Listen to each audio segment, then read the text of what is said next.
What's up, guys? Welcome to Knockers on the Bottom. I'm your host, J Mill. J Miller, if you like. So let's get into it. So hit the like button, hit the subscribe button. We're actually finally to 100 subscribers. So we'll give something away here soon. I'll figure it out and let you guys know, and then kind of announce it, for a couple episodes ahead of time, just like we did with the other gift card, just to make sure everybody has a fair chance. And then I'll let you know, hey, tomorrow or whatever day is going to be the episode where I give something away so that you guys can tune in. I'll give it away at a random time, and then, we'll keep going. But yeah, so let's get into it. So today I kind of want to go over the Carolina Panthers offense against the Cowboys defense. That's what we're going to take a look at here. But before we get into that, I actually want to start today off with a question. So the question comes in from user James Pats 9838, and he says, "What's the hype with Jonathan Mingo?" So that got me to thinking about Jonathan Mingo as a player, and kind of the talk around him since he's gotten to the Cowboys, and it made me kind of realize, like, I kind of don't know necessarily what the hype is around this player. So, I went back and started looking at, some stuff as far as his college tape and some of his NFL tape. He doesn't have much tape with the Cowboys because he came over a midseason trade last year. He played one preseason game, and he's been out ever since then. His training camp stuff looked a little bit awesome. He was, doing very well in camp, kind of battling Jalen Tolbert for that slot. It looked like he had a chance to kind of take it from him. But now that we see the way Tolbert's being used pretty consistently, it'll be hard, I feel, for him to come in at this point of the season and then kind of take it, especially with Flournoy as well.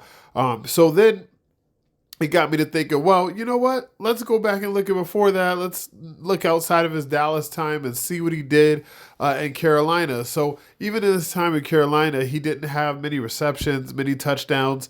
The only thing I can really think of the hype of Jonathan Mingo, there's a couple things here. So number one, the Cowboys went out and traded for him. And Jerry Jones has been doing nothing but selling ever since that happened. Sort of the same way they did with Trey Lance. It seems like the Cowboys have been super into wasting fourth round picks the last couple years. And so that's reason number one. I feel like there's a lot of encouragement behind Jonathan Mingo. You can see some of the stuff that Schottenheimer is doing with the team, but you can also see some ways that, like, hey, people are still wanting Mozzie Smith to play. Not necessarily I think he needs to be off the team, but I think Jay To'io is playing a little bit better. Things like that. So the Jonathan Mingo angle is always going to be brought up from Jerry Jones. Two, which is what I, like about him. He has a nice size to speed profile. So he runs a 4.46, but he runs it at 6'2", 220 pounds. So CeeDee Lamb runs a 4.47, but CeeDee Lamb is much closer to 200 pounds.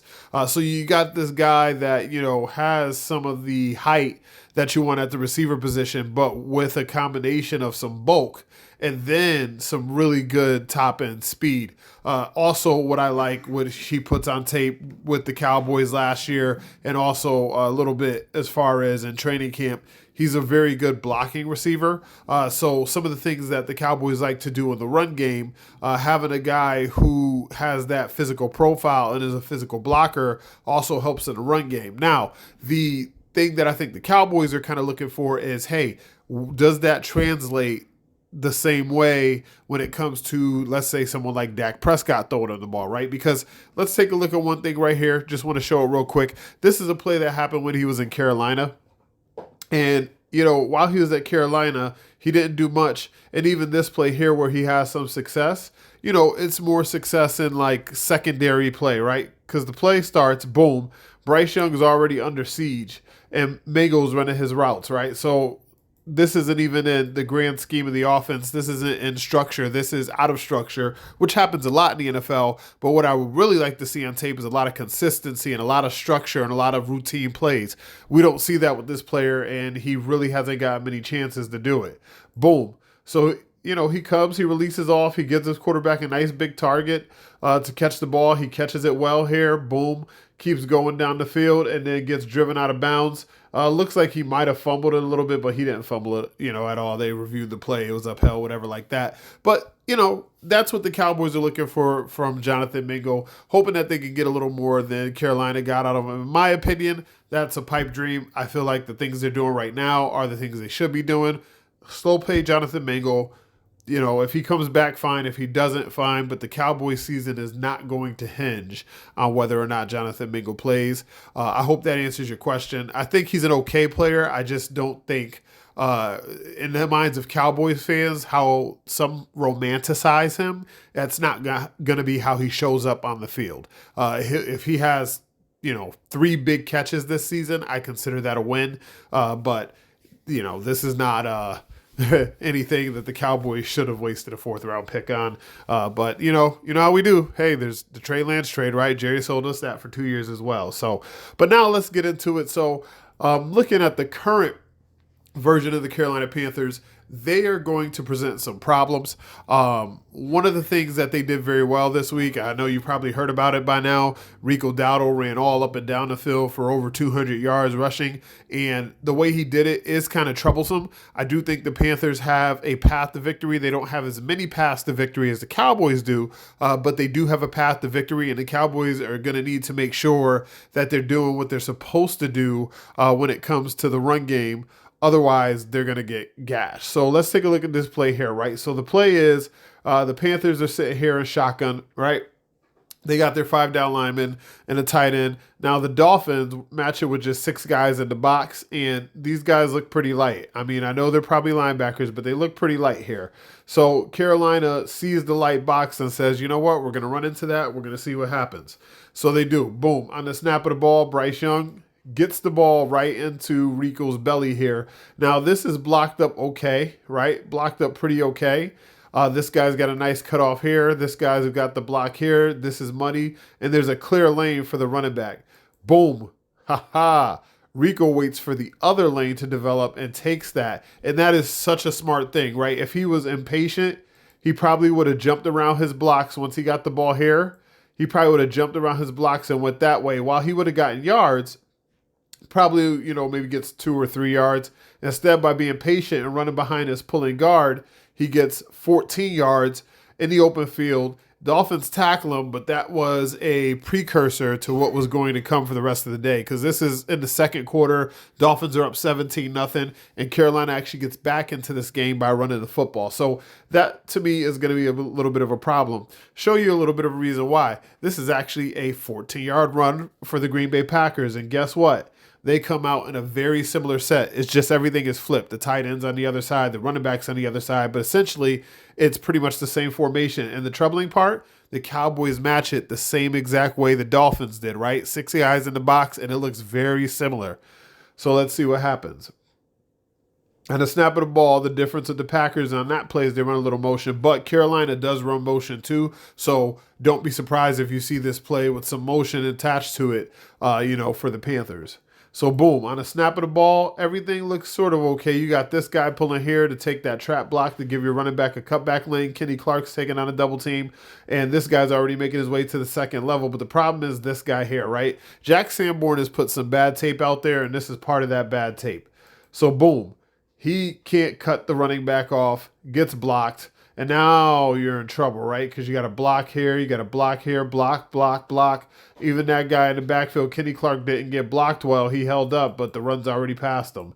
So luckily, Sam Williams hustles, boom, gets him down here, and everybody else rallies, but not until after he gets what? 14 yards. And it's out of the same formation, same type of play, and same type of pretty much success. I mean, when he gets the ball, right, it's similar to that play with Rico Dowdle. He's untouched for like the first, what's that, 7 yards? Yeah, that's not what we want. You don't want to let a running back get ahead of steam and get 7 yards downfield before they're getting touched. So let's take a look again, right? Now, this is after the Panthers had gotten back into the game at 17-10 now, and, they're running back from under center, which looking into the Cowboys this year, interesting thing, they haven't given up a ton of 20-plus yard runs. The longest run they've given up all season has been to a quarterback, and that was for 25 yards, and that was Jordan Love. The longest run given up to a running back is 24 yards. And Breece Hall last week, even though he was, killing the Cowboys, he actually was hitting them for a bunch of 17, 16, 11, 12, 8, 13. It wasn't one big 40-yard run, 150-yard run. The Cowboys actually haven't allowed any of those explosive plays in the running game this year. They have allowed explosive plays, right? Anything 10-plus rushing yards is pretty much an explosive play. But they haven't allowed, one of those big runs like Javonte has, or like we're going to watch here that Rico has. But the potential is there. That's why we're looking at it. So Carolina, right? Like I said, bunch set. Now they got some motion going in. They're under center here. And the Dolphins match it with 7 guys in the box this time. But with the 3 receivers out there, they're thinking pass. So let's see. Boom. On the snap of the ball. Oh, man. A nice pitch out there. And we got an alley, folks. You got these guys block, block. These 2 guys block, block. And it's just an alleyway full of room. Oh my goodness. We can't have this happen. And then look here. All right, so this safety is pretty much the only guy who can get the stop to mitigate this to maybe a 12, 13-yard run, right? But instead, what does he do? He whiffs, and Rico runs right there. He didn't even look interested in tackling. He put his arm out there, and Rico just went. And then finally, as we get towards the end of the run, somebody had some interest in tackling and gets him down before he could score a touchdown, but not before he puts 53 yards on the ground. That's Minkah Fitzpatrick, who was hustling down there to stop him on the play. We can't have plays like that where you just let a running back get a full head of steam. Now, I'm going to show you this here. This wasn't a huge gain, but it was a similar outcome, a similar result, right? So the Bears come out. They have 2 tight ends, 1 single back. Caleb Williams is under center. They motion before the snap of the ball. Cowboys have 6 guys in the box, drop a little bit of a 7th there. What happens on the start of the play? Oh, okay, he's making a check. So now he's saying, hey, we like what we see here. We're going to run this play instead. So maybe they had a pass on, and maybe that was a check out of a run. He's identifying the mic here. Caleb, he's being a little more dramatic. He's talking a little more than he needs to. But whatever. We'll get to the snap of the play. So here we go. Snap of the ball, right? Boom. Goes from under center, gets his guy the ball. What do we notice here? Just the same as we saw with Rico Dowdle. There's an alleyway, and there's a blocker downfield. Now, Swift isn't as talented of a back as Rico Dowdle, so he gets down the field and kind of just goes out of bounds. But I bet in film session, he was probably kicking himself, once he got to the film room and got to take a look at, hey, as soon as I got this ball, nobody was really here. There was no reason for me to really kind of just go out of bounds. It's only Trayvon Diggs. Because, when he gets the ball here, boom, he's into the open field. I don't know why he's not cutting it up this way. This guy has this guy. This guy has this guy. These guys are too far away to get you, And instead, he decides to kind of go outside. But Rico's not going to do that, man. Rico's going to slam it up in there, and there's going to be some problems. So we're going to have to make sure we're very sound. Like I said, this is only an 11-yard run, but very similar action to that Rico Dowdle play that went for 53 yards. And he just, if Swift has a better vision, or if this is Rico Dowdle in Chicago's backfield, it's probably a much bigger play. And just because the Cowboys, have kind of showed a little bit of things the last couple of weeks, they still need to be sound and watch out for these things, because if the Panthers do get going on the ground, that changes the game. Not that I think that the Panthers, I think that style is still be hard for the Panthers to win, but the game will be closer. And once the game is close, pretty much anything can happen. So, last one we're going to take a look at on the Panthers side here is the offense, trying to attack downfield in the passing game, right? We know that the Panthers are probably going to be best running the ball, but they do attempt deep passes. They don't complete them at a high percentage, but when they do complete them, they usually go to Ted McMillan, who we all liked before the Cowboys draft pick, but he got picked before we got there, so it is what it is. But you see this play, Carolina comes out, Bryce is in shotgun, right? So he got the three wide receivers here. There, this guy still went in motion. Miami matches it with this kind of muddy front. They want to kind of have some guys standing up, some guys hand down, 2-point stands. Where are they coming from? Who's dropping? Who's coming? It's meant to confuse the quarterback, but we'll see how it works here because Miami's defense is pretty bad at this point.